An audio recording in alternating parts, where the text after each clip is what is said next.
बांग्लादेश के अंतरिम सरकार के प्रमुख सलाहकार मोहम्मद यूनुस के एक हालिया इंटरव्यू ने भारत को चौंकाया है।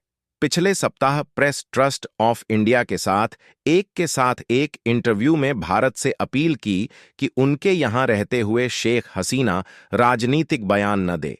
भारत उन्हें ऐसा करने से अगर भारत बांग्लादेश की ओर से शेख हसीना की वापसी की मांग करने तक उन्हें अपने पास रखना चाहता है तो उन्हें चुप रहना होगा, इशारा कर रहे थे, जो हसीना के भारत पहुंचने के कुछ दिनों बाद जारी किया गया था। बांग्लादेश में जुलाई-अगस्त में हुए प्रदर्शनों के दौरान हत्याओं के लिए शेख हसीना को वापस लाने और उनके खिलाफ मुकदमा चलाने की मांग की जा रही है। यूएनएस ने अपने इंटरव्यू में कहा कि आपसी रिश्तों को बेहतर बनाने के लिए दोनों देशों को मिलकर काम करना होगा।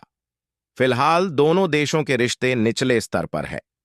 भारत के विदेश मंत्रालय ने यूनेस्को इस इंटरव्यू पर टिप्पणी नहीं की है, लेकिन कहा जा रहा है कैसे भारतीय अधिकारी कहा जा रहा है, यानी वह दोनों देशों के बीच विवादित मुद्दों पर मीडिया के जरिए चर्चा कर रहे हैं। बांग्लादेश में भारत की हाई कमिश्नर रह चुकी बिना सीकरी ने कहा है कि भारत बांग्लादेश के साथ बात करना चाहता है और उसने इसके संकेत अंतरिम सरकार को दिए हैं। उन्होंने कहा कि मौजूदा मुद्दे हैं जिन पर आपस में बातचीत हो सकती है, लेकिन पता नहीं यूनेस्को के आधार पर यह कह रहे हैं कि दोनों देशों के संबंध निचले स्तर पर है, लेकिन बांग्लादेश का विदेश मंत्रालय इन आलोचना को खारिज करता है। बांग्लादेश के विदेश मंत्रालय के सलाहकार तौहीद हुसैन ने बीबीसी से कहा कि क्या भारतीय नेता मीडिया से बात नहीं करते?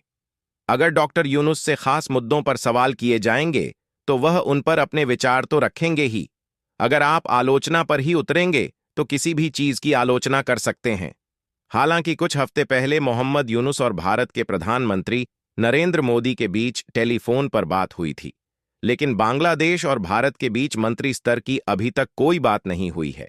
ऐसा लगता है कि भारत में इस बात को लेकर व्यापक सहमति है कि जब तक कोई दूसरा देश भारत में इस बात को लेकर व्यापक सहमति है कि जब तक कोई दूसरा देश शेख हसीना को शरण देने के लिए राजी नहीं हो जाता, तब तक वह यहां रह सकती है।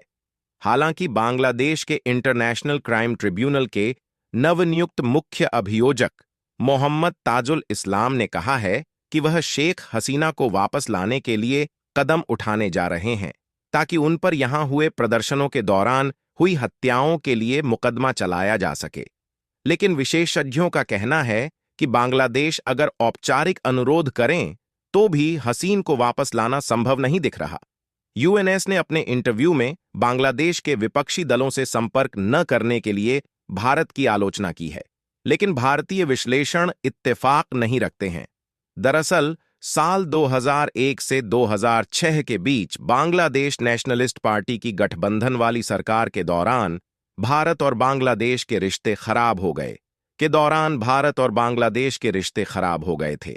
भारत ने सरकार पर अपने उत्तर पूर्वी इलाके के विद्रोहियों को शरण देने का आरोप लगाया था, लेकिन बांग्लादेश में अभी कई लोग ऐसा कह रहे हैं कि भारत को बांग्लादेश नेशनलिस्ट पार्टी के साथ संपर्क करना चाहिए।